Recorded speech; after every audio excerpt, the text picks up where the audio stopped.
আসসালামু আলাইকুম প্রিয় দেশবাসী। আমি সৌদি আরব জিজান আছি।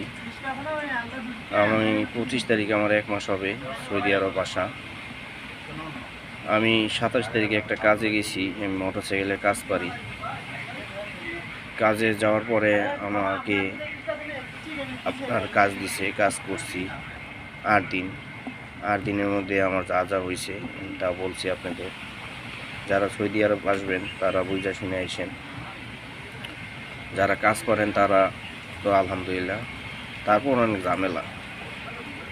আমি যে জায়গায় কাজে জয়েন দিছি 25 তারিখে আসছি, 26 তারিখে দেশে আসছিলাম, 27 তারিখে কাজে জয়েন দিছি। আমাকে তারা রাত্রেবেলায় খাওন দিত, আর সারাদিন কিন্তু খাওন দিত না। বিকাল 5টার দিক দেয়া আমাকে 1 প্যাকেট বিস্কুট আর একটা চা দিত, 1 কাপ চা দিত। তারপর রাত 9টার দিক দিয়ে আবার খাবার আসতো। এই খাবার খেয়ে কাজ করতে হতো 6টা থেকে সকাল 6টা পর্যন্ত। বেশ ভালো। আমি বিদেশে এসেছি, জানি যাই নিয়ে এসেছি যে বিদেশ কষ্ট।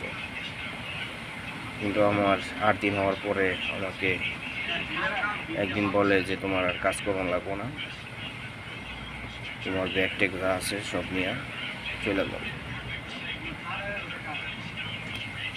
আমাকে এই 8 দিন যে কাজ করাইছে তার কোনো পারিশ্রমিক দেয়নি, আমার দুপুরে খাওয়ানো দেয়নি। এই হচ্ছে সৌদির অবস্থা।